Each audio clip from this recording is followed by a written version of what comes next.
बेटा, तू तो उस लड़की को पसंद करता है ना? अब तो पिताजी ने भी उसे अपनी बहू मान लिया है। आप उसे घर में जगह दे सकते हैं, मेरे दिल में नहीं। उस लड़की ने जो किया वो पिताजी जरूर भूल सकते हैं, लेकिन मैं नहीं भूल सकता और ना कभी भूलूंगा। बेटा मेरी बात मान। सुनिए, घर मालिक आ रहे हैं। माँ तू जा, माँ पिताजी देख लेंगे तो मुझे बहुत डांटेंगे। तू जा। अच्छा सुन, तेरे पिताजी तुझे घर लेने आ रहे हैं। वो जो कहे मान लेना, ज्यादा नाटक मत करना। जो बोल रही हूँ वो करेगा ना? अरे तू जल्दी जा मेरे बेटे, मैं जा रही हूँ। अरे हाँ तू जल्दी जा ना माँ घर पे। क्या कहते हो सीमा? वो मान जाएगा ना? पक्का आएगा भैया। आप एकदम बाप की तरह बात करना, झुकना मत भैया, आखिर बेटा वो आपका, समझ गया ना? आप चिंता मत करिए, मैं सब संभाल लूंगा। अभी देखते हैं। भैया अगर थोड़ा सा भी अब झुके तो देख लेना वो राजा चने के झाड़ पे चढ़ जाएगा। मैं तो कहता हूँ आप एकदम चुप रहिएगा, मुझे बात करने दीजिएगा। ठीक। हाँ। अबे मेरे पिताजी यहाँ पे खुद चल के आ रहे हैं, तू कुछ भी यहाँ ओवर एक्टिंग करके काम खराब मत करना। अरे तू चुप रहना।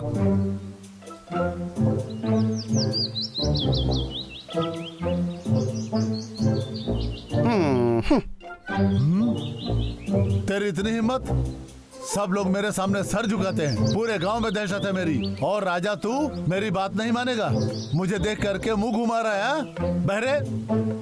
अरे बेटा ऐसा मैं नहीं, तुम्हारे पिताजी कह रहे हैं। एक बार बताइए, आप नहीं बोल सकते? इनको स्पीकर रखा है आपने? इतना चुप तो चिंपैंजी भी नहीं रहते। ये कुछ बोल के तो दिखाएं हमें। अब ये घूर क्यों रहे हैं? ए दत्ता। नहीं मालिक, मैं भी एक स्पीकर ही हूँ जो राजा बाबू की तरफ से बोल रहा हूँ। फालतू की बकवास बंद कर और चुपचाप घर वापस चल। ऐसा मैंने ये कह रहे हैं। गली का पालतू कुत्ता समझा है क्या कि जब आप बुलाएंगे तब चले आएंगे? अगर हिम्मत है तो बोल के दिखाओ। अब ऐसा राजा बाबू बोल रहे हैं। चुप कर, तूने गलती की है, अपनी गलती मान ले और घर वापस चल। नहीं आएंगे तो क्या करोगे? तो मेरी जायदाद से एक फूटी कौड़ी भी नहीं मिलेगी। इससे ज्यादा कमा लेंगे। अरे स्पीकर, मेरी बात को ध्यान से सुनो, ये आखिरी मौका है तुम्हारे लिए। मुझसे गलती हो गई, मुझे माफ कर दीजिए। ऐसा बोलते हुए अगर घर वापस आए ना तो खाल उतार के उसके जूते बनवा दूंगा। ये सब नौबत नहीं आएगी। खाना नहीं मिला तो माँ बापू भीख मांगेंगे, दे दो ऐसा कह के। लेकिन घर में हम कदम नहीं रखेंगे, समझ गए? अबे चुप बे गधे। बड़े भैया कहानी खत्म। मेरी बात अच्छी तरह से समझ लो, जब तक तू सुधरेगा नहीं और मुझसे माफी नहीं मांगेगा, याद रखना तब तक मैं तेरी शक्ल भी नहीं देखूंगा। चल दफा हो जा मेरी नजरों से। तो आप भी सुनिए पिताजी, अगर वो लड़की उस घर में रहेगी तो मैं उस घर में कभी कदम ये नहीं नामुमकिन रखूंगा। है। तो मैं नहीं आऊंगा। जा जा, तुझे रहने के लिए जगह भी नहीं मिलेगी। ऐसा बात बोलिए मालिक, राजा बाबू के लिए बंगले का इंतजाम किया है। बंगलों में रहेगा तेरी तो। देखा नरसिम्हा, इस पागल के रहते ये नहीं सुधरेगा। चलो यहाँ से। सुनिए नरसिम्हा जी, ये तो मैं संभाल के जाइएगा। इस उम्र में हड्डियां नहीं जुड़ती। देखा मैंने कितनी कमाल की बात की जरा ना। यहाँ घूमना। हाँ ये लो।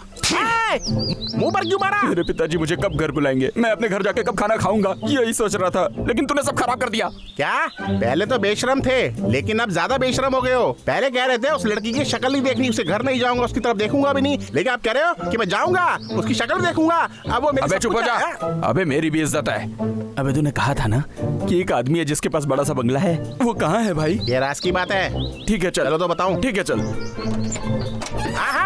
आइए, स्वागत करता हूँ हमारे आलीशान बंगले में। ये आपका इंतजार कर रहे थे। ये हमारा बंगला है, राज महल है, और ये हमारे सैनिक है, हमारा भैंस, हमारा गोबर। देखा, मन करा ना यहाँ रहने का। अबे बस कर दत्ता, तूने तो कहा था बहुत बड़ा बंगला है, यहाँ पे आके मालूम पड़ा भैंस का तबेला है। अबे मैंने पैदा होने के बाद एक बार भी ऐसी जगह पे पाँव रखा है जिंदगी क्या? में बहुत कुछ पहली बार होता है। आइए राजा बाबू, अंदर से तो और खूबसूरत दिखता है। भाभी भाभी मेरी प्यारी भाभी। क्या मैं तुम्हारी भाभी हूँ? क्यों? राजा बाबू को तो मैं भाई बोलता हूँ, तो आप मेरी भाभी हुई ना। ठीक है, क्या कहने आए हो वो बोलो। आपकी हरकतें सही नहीं है भाभी। क्या? मतलब ऐसे कपड़े पहनोगे तो कौन पसंद करेगा? तो कैसे कपड़े पहनने चाहिए? सुंदर सी सिल्क साड़ी पहनो। हाँ, उसके बाद? आंखों में गजरा, बालों में गजरा। हाँ फिर? एकदम स्वर्ग से उतरी हुई अप्सरा लगोगी आप। हाँ फिर क्या करें? शाम होने के बाद तालाब किनारे आएंगे आप। आपको कुछ दिखाना है।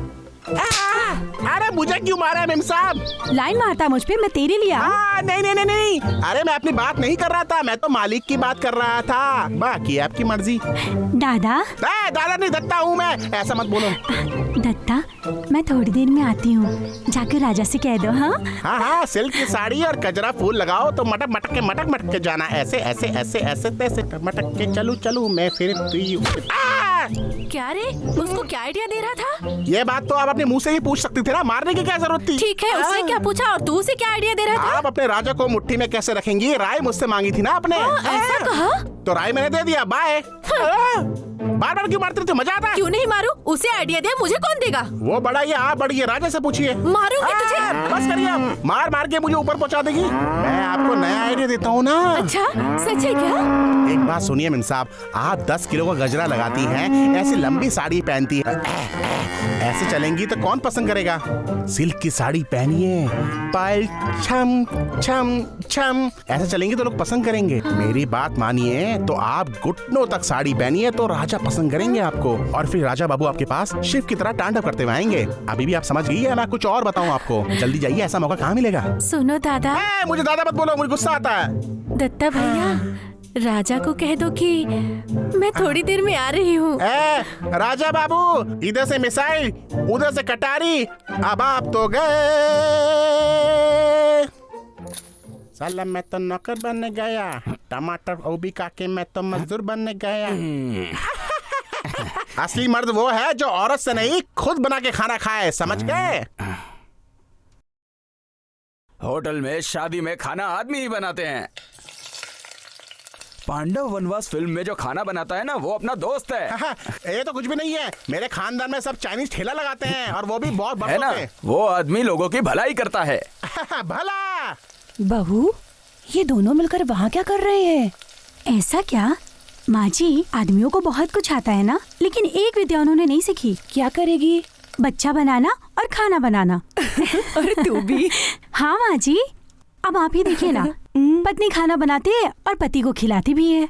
ओहो, शाबाश, अब अच्छे से नहा के खाना खाने बैठ। हाँ, मैंने भी नहा लिया, अब मैं खाना क्या कर रहा है? पहले नहा ले, चल। माँ जी, मैं अभी आती हूँ। अरे अरे रुक, रुक।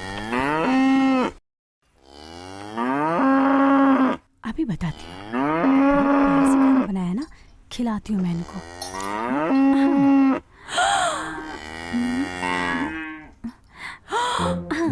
अयो अयो अयो, अब खाओ खाना। अरे जल्दी करना दत्ता, मुझे बहुत जोर से भूख राम लगी भरोसे है। बैठे थे, खाना भी राम भरोसे ही बना होगा। अरे बहू, ये तूने क्या कर दिया? अरे माँ जी, बस अब देखते जाइए। ये क्या है बे? पकाते वक्त तो हरा था, ये लाल अब कैसे हो जैसे गया? ही बनाया, हमने बनाया ना, खा लीजिए। नहीं खाएंगे तो जबरदस्ती खिलाऊंगा।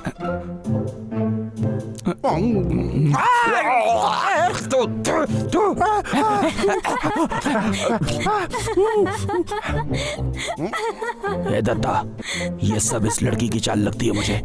बिना आवाज किए चुपचाप सारा खाना खा लेते हैं। अच्छा है, बहुत ही अच्छा है, जायका आ गया। मुझे और खाना है। कोई होता जिसको अपना पेट फूला कर हम दिखे। चुप रहना यार, मुझे भूख लग रही है। आप ये मत बोलिए कि आपको भूख लग रही है, भूख तो मुझे भी लगी है। पेट पे गीला कपड़ा लगा के सो जाइए। ये देखो सैंपल यहाँ है। राजा। माँ। राजा, देख मैं तेरे लिए खाना लाई हूँ। तूने खाना खाया माँ? बेटा भूखा सोए तो माँ को नींद कहाँ आती है? तू ही नहीं, घर में किसी ने नहीं खाया। मैं नहीं खाऊंगा तो सब नहीं खाएंगे माँ? हाँ, पहले तू खा। ए दत्ता, चल उठ जा। अरे उस पागल को छोड़, पहले तू खा। वाह, चिकन तो बहुत मस्त है, बहुत ही टेस्टी है, जैसे माँ के हाथ का बना हुआ हो। अबे तू सपने में भी टेस्ट की बात कर रहा है, खाने का सपना देख रहा है क्या? मैंने तो खाने के बाद टेस्ट के बारे में बताया ना। ये पहले ही आया था और खाना खा के चला गया। तेरी तो मुझे भी ना बताया, चुपचाप जाके खाना खा के आ गया और मेरे सामने नाटक कर रहा है। पागल समझता है मेरे को? जाने दे बेटा, ये ऐसा ही है। ले तू खा।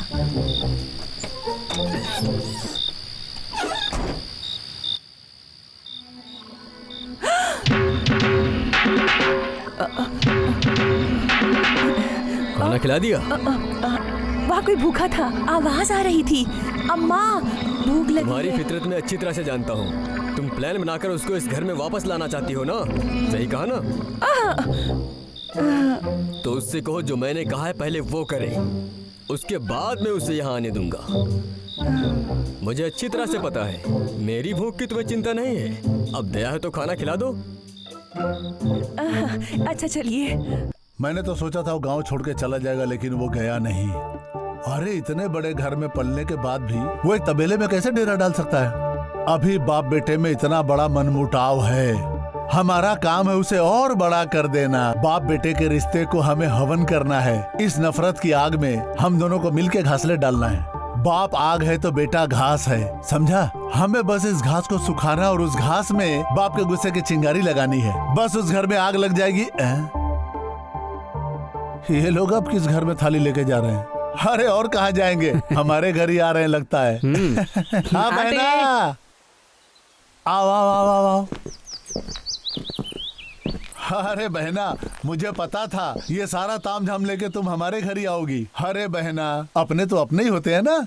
अरे बहना, तू तो बच गई। जो उस अनाथ से रिश्ता नहीं हुआ, अगर हो जाती तो बेटे की जिंदगी तो बर्बाद हो जाती। खुशखबरी ये है कि मेरे बेटे की शादी नहीं हुई अभी। तुम्हारी बेटी मेरे घर में राज करेगी। बस करो। सिमरन और राजा का रिश्ता बचपन में ही तय हो गया था। शादी होगी और होके ही रहेगी। उसके लिए चाहे मुझे जो भी करना ऐसा पड़े। कैसे हो सकता है? बाप बेटा तो अब मिलने वाले हैं नहीं, और तुम लोग थाली वाली लेके पूरे गाँव गाँव घूमते रहना बस। छे, पागल है ये लोग। शुभ काम के लिए जा रही थी, बीच में टोक दिया।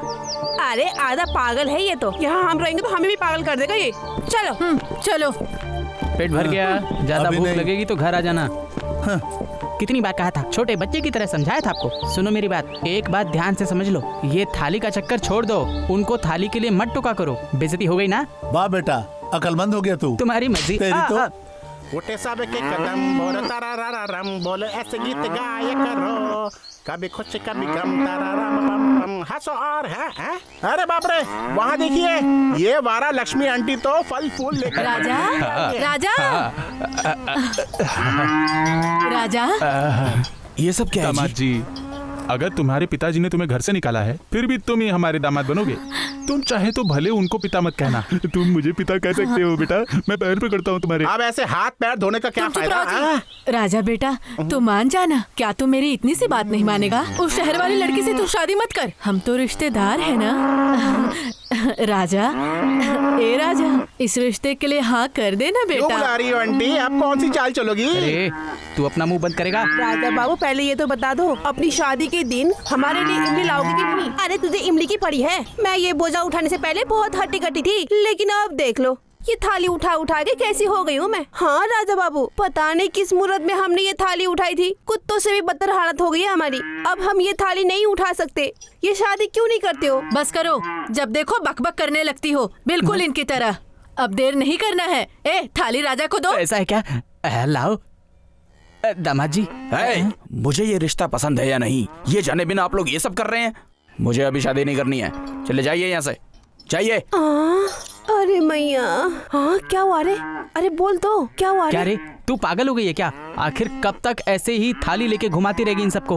हमें मार के शमशान लेके जाने हाँ तक। तो हो गया ना, क्या देख रही है? चले यहाँ से, चलो जल्दी। हाँ बोल रहे हैं, चलो चलो निकलो। नमस्ते जी। अरे आइए समधी जी, बैठिए बैठिए। मैं इधर से जा रहा था, सोचा आपके दर्शन अरे करूं। आप पहले बैठिए तो। बैठिए। आप कैसी हैं बहन जी? जी बहुत अच्छी हूँ। हमारे गांव में लोग तरह तरह की बातें कर रहे हैं, लेकिन आपको इन लोगों की बातों को सुनने की कोई जरूरत नहीं है। आप चाहे तो उनका मुंह बंद भी कर सकते हैं। आपके घर से मेरी बेटी का रिश्ता हुआ है, मैं चाहता हूँ वो कायम रहे। मेरी एक विनती मान लीजिए। आपकी बेटी हमारी बहू नहीं है, बल्कि वो तो हमारी बेटी के समान है। इस समस्या का हल मैं अच्छी तरह से जानता हूं।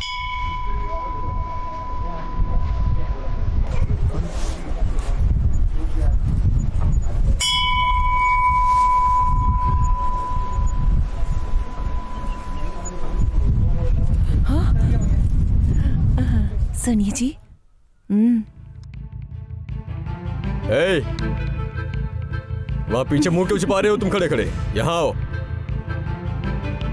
ये शादी का कार्ड है, पढ़ो इसे। ओह, तुम्हें तो पढ़ना ही नहीं आता।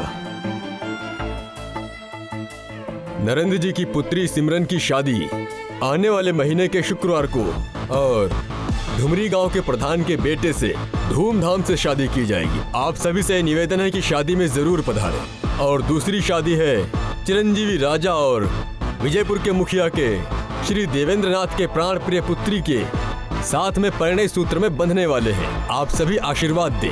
आप सभी से निवेदन है कि इस विवाह में जरूर आए।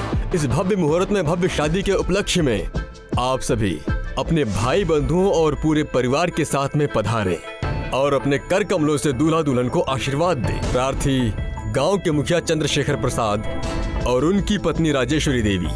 और कुछ बोलूं? पिताजी मैं तो इस कार्ड में तेरी शादी के बारे में भी लिखा है। तेरा मंडप भी उसी शादी के बगल में ही लगाया जाएगा। समय से आ जाना। पिताजी चलो तुम भी आओ।